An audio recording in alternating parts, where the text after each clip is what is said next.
थोड़ा सा ध्यान आकृष्ट करना चाहूंगा कि चुनाव के बाद आप जिस रास्ते से आए हैं, ये कच्चा काम तो मैंने करवा दिया था बहुत पहले। ये रास्ता आपको बनवाना इस टाइम तो नहीं, चुनाव के बाद आपको बनवाना पड़ेगा। बहुत बहुत धन्यवाद। हमारे साथी जितने हैं, रास्ता तो ठीक है और बाकी जो बेहतर हो पाए करेंगे। हमारे जितने साथी, जिन गांव में जाता हूं, यदि कोई रास्ता खराब है तो मुझे ले जाते समय उसी रास्ते से ले जाते हैं। निकालते टाइम भले सीधे रास्ते से निकालते, लेकिन ले जाते समय मेल लेके नहीं। हाँ दादा, शादियों का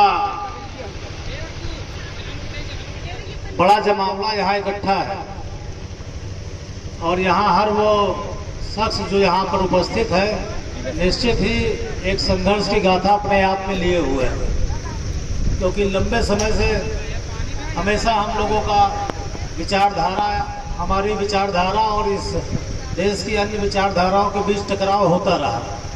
एक राजनीतिक विचारधारा के नाते भी, एक सामाजिक परिवर्तन के नाते भी, और ये लगातार चलता रहेगा। हमारे इस मंच पर हमारी बहन ज्योति यादव है, जहाँ मुझे मिल जाते हैं इसके गांव की मुझे लाइट याद आ जाती है। इसके गांव के लाइट में ये मुझे 2-3 बार मंचों से कह चुकी है, आज कम से कम छोड़ दी है। तो वो मुझे दिमाग में है भी है, वो किन्हीं न किन्हीं कारणों से लटका हुआ है। देखिए, ये सब बातें चलती रहेंगी, लेकिन हमारा जो मेन टारगेट होना चाहिए, जो लक्ष्य है हमारा आपका, आखिर जो नेताजी की सोच थी समता और समानता की, वो आज लड़ाई और हमारे आपके बीच कठिन हो गई है। क्योंकि एक ऐसा राजनीतिक दल जिसने समाज को में काट छाट करके, विष घोल करके राजनीतिक सत्ता तो हथिया ली, लेकिन उस बड़े वर्ग को उन्होंने अंधकार में डाल दिया है। जिस बड़े वर्ग ने, खासतौर पर पिछड़े और दलित समाज ने 2014-2019 की सत्ता भारतीय जनता पार्टी की बनवाने में एक बड़ी भूमिका निभाई थी, लेकिन आज वो हाशिए में। अंततः आपकी हमारी लड़ाई फिर जो पहले का संघर्ष था, इन 10 वर्षों में और कठिन हो गया। उत्तर प्रदेश से भारतीय जनता पार्टी की सरकार है, जैसे काम कर रहे हैं आप जान रहे हो कि पूरा का पूरा तानाशाही रवैया। और इस देश की जो लोकतांत्रिक संस्थाएं, ये बात मैं हर मंच पे इसलिए कहता हूं कि आखिर हम और आप उसके बाद जाएंगे कहां? न्यायपालिका तक में प्रत्यक्ष अप्रत्यक्ष रूप से अगर आरएसएस और भारतीय जनता पार्टी के लोगों को कब्जा हो जाए, प्रशासनिक व्यवस्था में तुम लोगों ने अपने लोग बैठा दिए, न्यायपालिका में भी जिस दिन कब्जा हो गया, आप और हम बेमौत मारे जाएंगे। आपको हमको कहीं आसरा नहीं मिलेगा कि आपकी बात आपके साथ न्याय कौन करे।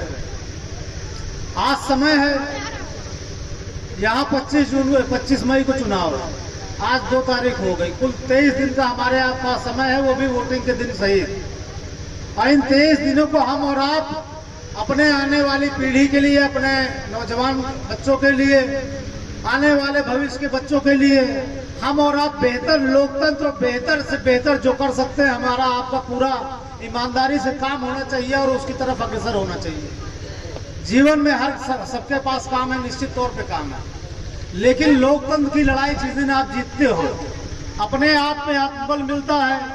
और जब आपकी पार्टी, आप और हम एक साथ मिलकर किसी लड़ाई में जाते हैं, तो निश्चित तौर पे हमको और हमारे कार्यकर्ताओं को ये विश्वास जरूर होना चाहिए कि हम हर लड़ाई जीतेंगे।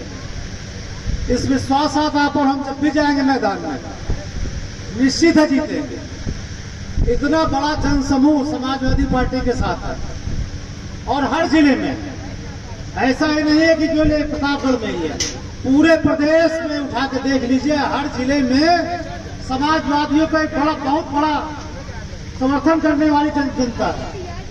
हमारा अब काम है बस उनके पास हम और आप पहुंच जाए टाइम में, उनको कोई बहका के दूसरी तरफ न ले जाए। बहुत दिन हो गया ये राष्ट्रवाद और हिंदुत्ववाद ये सारा भारतीय जनता पार्टी का ढकोसला है। उसके पीछे केवल आरएसएस सोच है और उनका सीधा से एक फंडा है। इसी हिंदुत्व और राष्ट्रवाद में पूरे देश को उलझाए रखिए और आरएसएस के लोगों को ज्यादा से ज्यादा नौकरियों में भर दीजिए, न्यायपालिका में भर दीजिए। आज हमारे आपके बच्चे दर दर ठोकरे खा रहे हैं, लखनऊ में लाठियां खा रहे हैं, दिल्ली की सड़कों, दिल्ली के जंतर मंतर पे लोग अपने अधिकारों के लिए संघर्ष कर रहे हैं, वहां लाठियां खा रहे हैं। लेकिन बाकी जो लोग वोट लेके आज सत्ता पे काबिज हो गए हैं, आज आप उठा के देखिए, बहुत सारे यहाँ बच्चे पहले फौज में जाते थे, माँ बाप आश्वस्त रहते थे कि कम से कम एक बच्चा जीवन भर के लिए कम से कम सुरक्षित हो गया।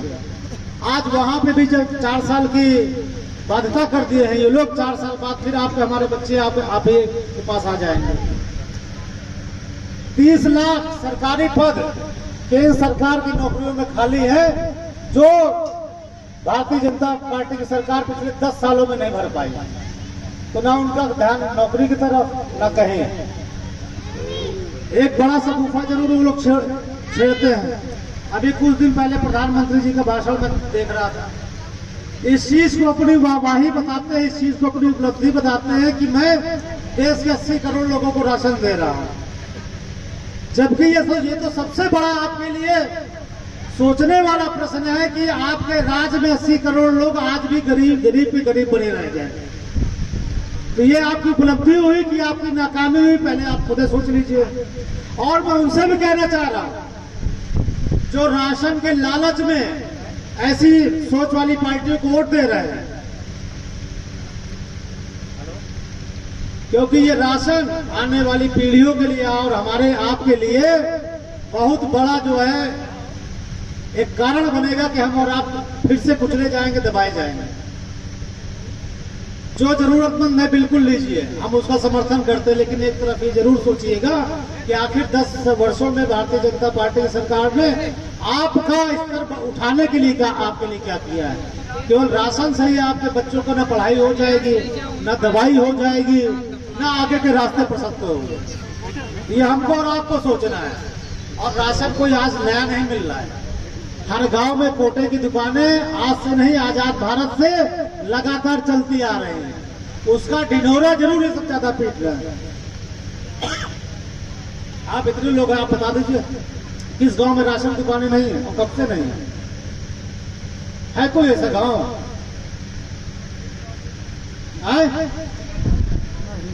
पहले से बस इन्हीं चीजों को हमको और आपको जनता के बीच रखना। एक हमारे तरफ हमारे नेता है माननीय अखिलेश जी, आप बता दीजिए उनसे साफ सुथरी छवि पूरे देश में किसी नेता की हो, आप बता दीजिए। कोई आरोप प्रत्यारोप आज तक लगा हो तो बता दीजिए। आप जबरदस्ती उलझा रहे हो, एक अलग चीज है। तो इनसे लड़ने का केवल एक तरीका है, वोट के माध्यम से इनको जोड़ दीजिए।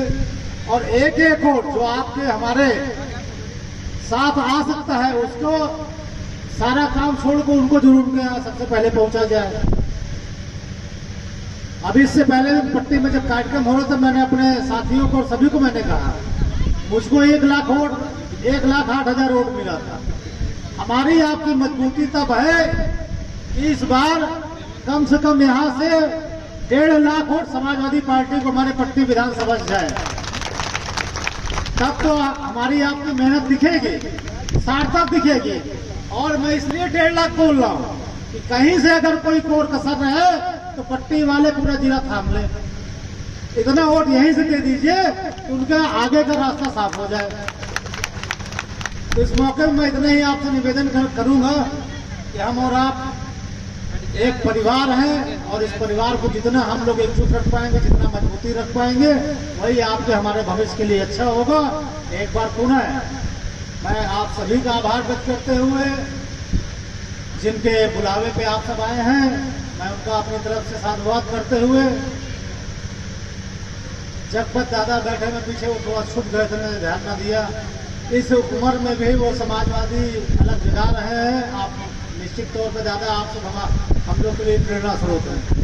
मैं इन्हीं सब बातों के साथ अपनी बात इसी विश्वास से समाप्त करना चाहूँगा। इस लड़ाई को हम लोग को हर हाल में जीतना होगा। इसके लिए आप लोग कमर कस लीजिए, मैं कमर कस के आ चुका हूँ।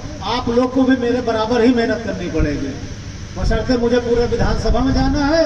आपको भले 2 गांव 3 गांव संभालने हैं, लेकिन उन गांव में दिन रात मेहनत कीजिए, एक वोट समाजवादी पार्टी की झोले में डलवाइए। बहुत बहुत आभार आप सबका, बहुत बहुत धन्यवाद। बहुत बहुत धन्यवाद विधायक जी।